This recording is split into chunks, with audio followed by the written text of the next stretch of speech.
There's the fit tip of the day from Christopher Martin. I was getting caught with the buttons there. And we're going to bring in this guy here. And I got some music for him this morning and I blew the budget. Ooh, check this out. Check out the entry there, Marty. Ooh, listen to the build. Oh, just building in anticipation. And no, we're not anticipating Johnny coming out of the restroom right now, but we got a young man joining us from the stunning hills of Michigan. We're bringing in our friend who's a builder and he builds things brick by brick.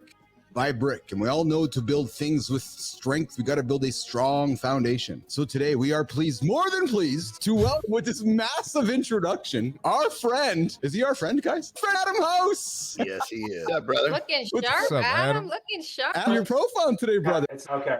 Can you guys, what's going on, Adam? How's everybody doing this morning? Doing great, brother. Doing good, great. man. Awesome. I'm doing great. What did you say? Let's hear it, baby. I gotta expose you on this call. So Keith and I were talking last week. He was on, and we talked about health and fitness on the show, curls, right? Brunches before brunches. What were you drinking, my friend? I was drinking a I want you to Pepsi. just own it. I was drinking a 1 liter Pepsi Zero, Mr. House. So there was no sugar in it. And I never drink Pepsi Zeros. And I'm on this call with Adam and his team. And sure enough, I reach my hand over, I pick it up. And as soon as I'm drinking it, I'm looking at Adam's face and I'm going, fuck, I'm done. John and Marty, please talk to him about zero sugar drinks. Okay, it doesn't mean there's the same effect on your body as sugar.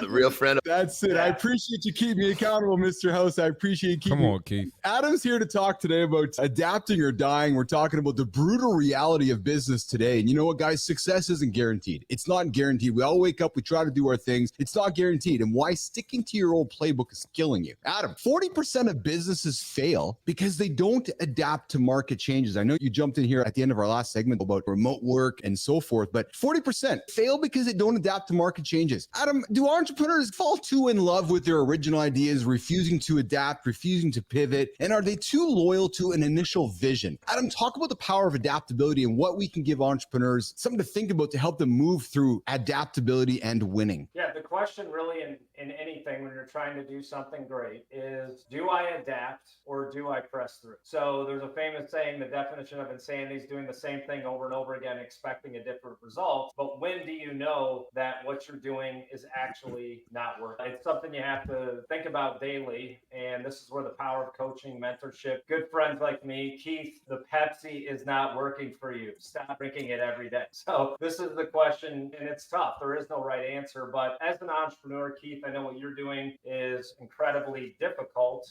Launching a show, making a worldwide impact, and I'm glad to be a part of that. So it's just, when do you grind? When do you adapt? And it's a tough question to answer. Yeah, Tina, when you hear the word adapting, what do you think about that? When you've been an entrepreneur yourself, Tina, and so forth, and adapting is the hardest thing. Why is it so hard for entrepreneurs to adapt, Tina? And why do we get so focused on a initial vision without moving past it? I think that's in a lot of cases what we think got us to that point and that moment in time was, oh, I think differently. And this is what got me here. What the challenges of the struggle is you face your ego. And so if you've got this big vision, you start something, you make a lot of promises to a lot of people when you're starting as an entrepreneur. And you're saying, look at me, I'm doing something real different and y'all don't know it. And then if you have to face changing that vision, even though that is 100% a guarantee, what you start with will not be what you end up with, your ego takes a really big hit. And it says, fuck, if I went out there and I told all these people I was doing this, if I change it, does that reflect on me poorly? Does that mean they're not going to have trust and faith in me? And I think those are really difficult things to admit as an entrepreneur. Yeah, I think it's just, John,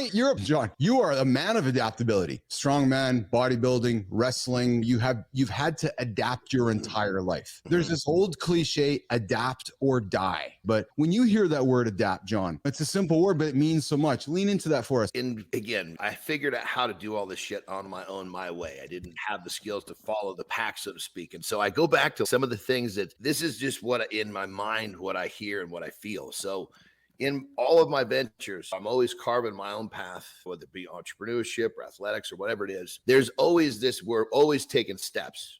There's no question. You got to take daily steps. Then the question is, do those steps have to just be slightly changed a little bit here and there? That's just these little tiny pivots, which is obviously a part of adapting. In my mind, what I'm looking for is I'm looking for a certain level of progression. And what I feel, it's almost like I feel wind in my, what I used to have hair. I can feel it, meaning that the steps steps and the pivots that I'm making are keeping that forward progression at pace that I'm pleased with. And if I find that if I don't feel that wind through my hair, so to speak, which is feeling I get in my ventures, then I know that those pivots need to be stronger or a little bit more aggressive to find that path that's going to bring me back to where I feel that wind in my hair. But keep in mind, the steps never stop. That's you're stepping every day. Question is, do you just need to align those things a little bit differently? Yeah, very true. Adam, we'll get you up on the vertical here in a quick second to make sure your auto's working. But Marty, for you, brother, I've been a fan of your journey, Marty, which is why we're hanging out together. Jeff Bezos is quoted as saying, the best entrepreneurs don't adapt, they create change. You did exactly that. You're in Los Angeles, pandemic happens, and you're like, holy fuck, I either got to adapt or die. And you made that change, Marty. Lean into that whole idea of not adapting. You created change for yourself. So I just believe I'm in charge of my reality. I create my reality. I'm sure Johnny felt some of the effects of the pandemic in California. It was crazy out there, man. I went to Mexico for 6 months, brother. Look, I ain't got the lake house in Mexico. I ain't got it yet. Maybe when I'm 52 or 50. But I got one or two options. I can sit here and bitch about it, or I can make my reality better than what it's supposed to be. And a lot of people don't realize we have control of that. Take the necessary steps. In that case, I had to get my own equipment. I had to work out outside. I had to create my own workouts. I had to run the hill. Forget the gym not being open. And I had to create my own positive environment because I didn't have that gym community anymore. So just going against the grain pretty much. That's what really struck me when I met you, Marty, is that you're like, okay, everything's close. I got to figure it out. And you absolutely adapted because it was like, if I want to make money, I got to adapt. And it's such an overused word, but Adam, is adaptability just a cop-out for people who don't want to face hard decisions head on? And it's just easier not to adapt? So is that better? So is adaptability a cop-out for people who don't want to face hard decisions head on, Johnny? I think that's a great question. And I think what it comes down to is, first off, you have to make sure that you've got the balls to be taking those steps every day. Yes. And if that part's in place, then the little pivot of the step is just a natural part of the process to be successful. But if someone is using that as an excuse, it's because they're not showing up every day. They're not taking those difficult steps and they're not owning those difficult steps. Then that little pivot or that little adapt is just part of the process. It's funny because I was telling Tina with someone before the show here, I did a big Peloton ride, did a big workout. And John, Marty, think about this when we do weights, right? When we finish a set, stop post process of zero resistance, get rest in. Because what you're not doing is you're not celebrating what you accomplished. You're getting yourself ready for what's about to come next. And I love that because that's about adaptability, right? It's not about really worrying about, oh yeah, I just hit 250 on the bench. Good for you. Are you going to 255 next? How are you going to adapt to hit 255, to hit 260? How are you going to adapt to hit more? We talk about Rich, right? And how Rich had to adapt after losing his arm in Iraq, coming back to America. And he's, holy fuck, I only got one arm now. I got to do something about this. He didn't roll over and die and go collect money on the fucking sidewalk. No, I'm going to adapt. I'm going to put myself to work and go and make a life for myself. Adaptability is a word that gets under my caw because too many people take the fucking easy route and don't adapt. They roll over and die and ask for handouts. Johnny. It's the thing about this. If you make a habit of doing difficult shit every day and you're doing difficult shit in your business, you're doing difficult shit everywhere, then this whole conversation becomes a little easier because the whole idea of adapting,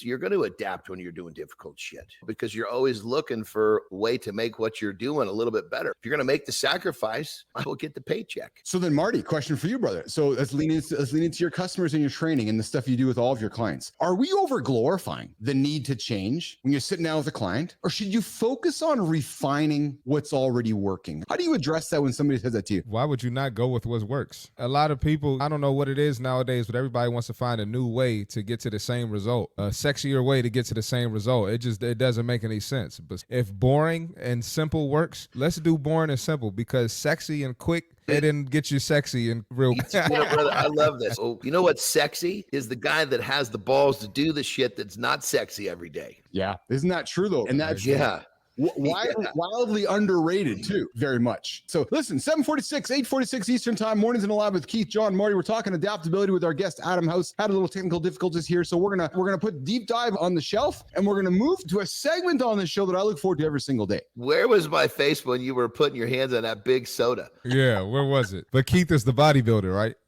I love it. I'm trying to adapt on the fly here and I'm failing rapidly. So I'm just going to not say anything. I'm going to hit this button right here. I think it's this one here. No, that is this button right here. And I'm going to say to my friend John, come and give me a tip. Man,